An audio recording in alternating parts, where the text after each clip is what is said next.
Bonjour à tous et bienvenue dans cette vidéo. Aujourd'hui on va parler aquarelle. Donc je vais enfin commencer la série sur l'aquarelle pour le coloriage. Je vous en ai parlé depuis un petit moment. Et bah là ça y est, on attaque les choses sérieuses. Donc on va commencer avec cette première partie où on va parler donc du matériel en soi. Qu'est-ce qu'on a besoin d'acheter, qu'est-ce que je vous conseille, qu'est-ce qui est pour moi le mieux. Et ensuite on va, dans cette série de plusieurs vidéos, il y aura donc des tutos où je vous montrerai comment faire des fonds, comment faire des effets, quelles sont les petites erreurs à pas faire. Enfin, je vais articuler plusieurs vidéos, voilà, autour du thème de l'aquarelle. Donc là, pour la première vidéo, je vais vous parler du matériel. Encore une fois, je fais un disclaimer. Cette vidéo est vraiment réservée au coloriage. Je ne suis pas aquarelliste et je ne vous dis pas comment bien faire de l'aquarelle, hein, parce que je sais que dans ce genre de vidéo, il y a toujours des gens qui viennent nous exposer leurs grandes connaissances en la matière et dire que ce que je dis, c'est de la merde, en gros. Alors, peut-être, hein, mais moi, je parle pour le coloriage. Dans nos livres de coloriage ou dans 95% des livres, si ce n'est plus, nous avons un papier de merde et pas réservé à l'aquarelle. Donc on n'aura jamais le même résultat qu'une aquarelliste qui travaille sur du papier en fibre de bambou ou en fibre de coton naturel.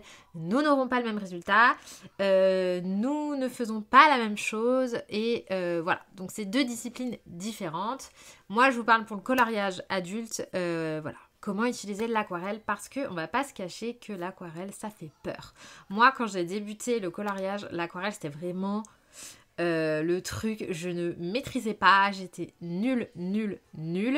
Et en fait j'avais très peur de l'utiliser parce que je me disais ça va complètement foirer mon coloriage, ça va complètement foirer tout ce que j'ai fait avant, surtout pour tout ce qui est fond. Alors que pourtant c'est un matériel extrêmement intéressant parce que déjà ça va vite, donc on peut faire un grand fond, un grand espace rapidement. On peut faire de très belles choses et ça permet de faire des effets qu'on ne peut pas faire avec des crayons de couleur. D'où le fait que je tiens vraiment à faire ces vidéos que je trouve manquent sur YouTube. On a des tutos aquarelle, des tutos ceci, des tutos cela, mais vraiment des trucs réservés au coloriage pour le coloriage, je trouve qu'on n'en a pas des masses. C'est pour ça que je vous propose de voir ça avec vous, comment utiliser l'aquarelle dans nos colos, qu'est-ce qu'on peut en faire. Il y en a qui s'en servent très bien. Chez qui c'est le média de prédilection. Et moi, pas du tout. Ça a été le crayon pendant très longtemps. Et là, ça fait peut-être un an que je me suis vraiment mis à l'aquarelle parce que j'avais envie. Et ça fait un an que j'ai vraiment fait des gros progrès en aquarelle, même si c'est pas parfait. Mais j'arrive à faire plus de choses. Et justement, j'aimerais vous montrer ça en vidéo, pour que vous aussi vous puissiez progresser et peut-être utiliser plus l'aquarelle et le considérer un petit peu moins comme une grosse bête noire. Alors la première chose déjà, quelle aquarelle acheter ? Comment s'en servir, comment choisir plutôt en magasin, qu'est-ce que je vous conseille, etc. On va voir ça tout de suite. Donc, quand vous allez en magasin de l'aquarelle, il y a déjà l'aquarelle fine et l'aquarelle extra fine. Donc quelle est la différence? Qu'est-ce que ça veut dire? Tout simplement, l'aquarelle, comment c'est fait? Vous avez donc c'est présenté souvent soit en tube, soit en godet. Donc un godet, c'est ça. Ça, c'est ce qu'on appelle un demi-godet, puisqu'un godet plein, normalement, c'est un rectangle. Donc, vous en prenez deux, vous le collez ensemble. Ça, c'est un godet plein. Et quand vous le coupez en deux, c'est un demi-godet. En général, l'aquarelle est souvent vendue en demi-godet. Pour faire l'aquarelle, on utilise des pigments, exactement comme les crayons de couleur. Pigments que, souvent, les pigments, vous savez, c'est en poudre. On va lier. Donc, le liant, ça peut être, soit de l'acrylique, soit de la gomme arabique, soit de la cire, soit de l'huile, etc. Ce n'est pas toujours la même chose et en fonction des marques, chacune a sa recette. Donc, pour l'aquarelle fine, vous allez avoir une concentration de pigments qui va être moins importante que pour une aquarelle extra fine, où il y aura beaucoup plus, jusqu'à 2 fois plus de pigments en concentration dans votre godet, ce qui va faire que l'aquarelle va être beaucoup plus pigmentée, beaucoup plus intense et beaucoup plus jolie, quoi. Vous n'aurez pas besoin de mettre 36 couches pour avoir une jolie couleur. D'où le fait qu'elle soit 2 fois plus chère. Ensuite, dans l'aquarelle extra fine, donc celle que vous allez retrouver plus chère, vous avez des séries. Donc série 1, 2, 3, 4 en général. Surtout chez certaines marques comme Sennelier, Schmink, Winsor & Newton, vous allez retrouver des séries. Qu'est-ce que cela signifie? C'est pareil, en fait c'est un classement en fonction des pigments. Donc si vous avez des pigments qui sont à moindre coût, pas très cher, ça va être de la série 1. Si vous allez faire des godets qui possèdent des pigments beaucoup plus rares, beaucoup plus chers, ça va être une série 4. Voilà, donc en fonction de votre couleur, série 1, 2, 3, 4, ça va du moins cher à la série 1 au plus cher à la série 4. Et en fait, ce qui change, je vous dis, c'est la qualité du pigment que vous allez retrouver à l'intérieur de votre godet. Donc quand vous choisissez votre couleur, regardez si c'est de la fine, de l'extra fine, et si c'est une série 1, 2, 3 ou 4. Et si vous voyez que votre godet est plus cher qu'une série 1 ou 2, c'est normal, c'est parce qu'il a un pigment de meilleure qualité ou plus rare ou voilà. Donc ça, c'est un petit peu les infos que je trouve utiles à savoir quand on achète de l'aquarelle, parce que c'est vrai qu'au début, quand on s'y connaît rien, parce que nous, on fait du coloriage, donc on connaît pas l'aquarelle, on n'a pas pris de cours, etc. On comprend rien. On arrive fine, extra fine, série 1, 2, Kezako. Donc voilà, maintenant, vous savez à quoi ça correspond. Ensuite, vous avez l'aquarelle, on va dire, classique, donc comme par exemple celle-ci, donc ça c'est la marque Schmink, et vous avez de l'aquarelle, on va dire, comme toujours chez Schmink, qui granule. Donc la différence entre celle-ci et celle-ci, ça va être que les aquarelles qui granulent vont avoir souvent 2 voire 3 pigments dans la même aquarelle, mélangés entre elles, et ça va venir nous donner un effet quand on va mettre l'eau, puisque les pigments vont se mélanger entre eux, travailler ensemble, et ça va nous donner une couleur complètement différente d'une aquarelle qui n'a qu'un seul pigment, et qui donc, en fonction de l'eau, va être plus ou moins foncé, mais il ne va pas y avoir un mélange de pigments à l'intérieur. Chose qui peut être très intéressante dans le coloriage. Voilà, donc j'espère que ces petites infos déjà ça vous éclaire un petit peu plus. Qu'est-ce que je vous conseille pour le coloriage? Alors moi ce que je vous conseille c'est déjà il n'y a pas besoin de 150 000 aquarelles, vraiment. Après si vous avez un certain niveau etc, après je vous le dis tout de suite, on devient très vite accro et on a envie d'avoir plein de petits godets, de plein de petites couleurs, tout ça. Mais pour commencer, au départ, je conseille d'avoir une petite palette de couleurs simples, qui ne granulent pas. Donc moi, je vous conseille la marque. Après, c'est un budget, mais franchement, le résultat est là. Moi, j'aime énormément la marque Schmink. Donc là, ça, c'est la palette de Noël. Mais vous avez des palettes donc, comme ça, avec tout simplement 12 godets, où vous avez des couleurs toutes simples. Donc une palette comme ça avec une douzaine de godets, soit la marque Winsor & Newton, soit la marque Schmink. Alors Winsor & Newton, attention, hein, vous avez la gamme Cotman qui n'est pas de l'aquarelle extra fine. Il faut aller vers la gamme professionnelle pour avoir des extra fines. Sachant que vous n'êtes pas obligé d'avoir de l'extra fine, hein. Attention, moi je vous conseille celle-ci parce que c'est la plus jolie à mon sens. Maintenant, vous pouvez démarrer avec une pas forcément extra fine. Et là, vous avez donc la palette Sennelier, donc, que j'avais eu à Noël il y a un bon moment. Bon, il y a quelques aquarelles Winsor & Newton, hein. Mais voilà, regardez-moi ces couleurs ultra vibrantes, elles sont juste magnifiques. Donc ça, c'est vraiment des aquarelles classiques. Et j'ai quelques Winsor & Newton juste ici. Et d'ailleurs, je ne sais pas si on va voir. Je vais fermer. Parce que justement, j'avais gardé les étiquettes. Est-ce qu'on va voir? Est-ce que ma caméra va faire un zoom? Je ne sais pas si on va voir. Punaise. Il faudrait qu'elle fasse juste... Non, bon, on ne voit pas. Mais il y a écrit série 4, série 3, série 2, série 2. Voilà. Donc les séries, comme je vous disais, c'est en fonction de la concentration de pigments. Donc clairement, le cobalt et le violet de cobalt, je les ai payés plus cher que le rose de poterie. Voilà. Donc soit vous prenez une palette comme ça. Donc il y a Sennelier qui est une marque française qui est très très bien. Il y a Schmink que j'adore. Il y a Winsor & Newton. Voilà, il y a plusieurs marques que vous retrouvez en magasin. Donc je vous conseille une petite palette comme ça. Là, je vous montre celle de 48 godets. Mais clairement, vous n'avez pas besoin de 48 godets. Juste 12, ça suffit. Je vous conseille de vous procurer... Alors, ça, c'est vraiment perso de vous procurer quelques aquarelles comme ça. Donc je vous conseille fortement les super granulations de Schmincke. Donc il y a plein de kits. Moi je vous conseille vraiment le forêt et le plaine. Voilà, pour moi c'est les deux meilleurs. En tout cas ceux que je me sers tout le temps pour faire la végétation. Ils sont super. Vous avez vraiment les couleurs parfaites pour faire des arbres, des sapins, des buissons. Et vous allez voir que dans les livres de colo, il y a des buissons et des feuillages. Il y en a partout. Alors oui, il y a ma petite fille juste là.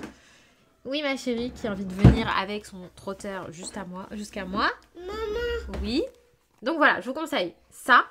Et après, je vous conseille dans un second temps, vous démarrez tranquille avec votre petite palette d'aquarelle et une comme ça. Je vous conseille ensuite d'investir dans des palettes de créatrices en fait, tout simplement. Donc ça, c'est des personnes qui vendent leurs propres aquarelles qu'elles fabriquent de façon artisanale chez elles. Donc il y en a plein. C'est un vrai néant à argent. Voilà, si on a envie de tout acheter. Donc moi, je vous parle très souvent de Octarine. Donc je vais vous parler d'elle. Mais voilà, elle vend des couleurs comme ça. Donc vous avez des couleurs simples, vous avez des couleurs qui granulent, des couleurs à paillettes. Vraiment, l'aquarelle qui granule, c'est top. Et les couleurs comme ça, c'est vraiment des couleurs uniques qu'on ne va pas retrouver dans le commerce en grande distribution. Et c'est vraiment top de top. Et puis bah voilà, ça fait vivre les petits commerces. Donc vous avez Octarine, vous avez Tini, que je vous parle aussi souvent. Tini qui est allemande, mais très gentille et c'est livré très rapidement. Vous avez, bref, plein de marques. Je vous parle pas des aquarelles à paillettes parce que pour moi, c'est pas l'aquarelle. Enfin, la paillette, on y reviendra dans d'autres vidéos, mais ça va être vraiment de l'ornement.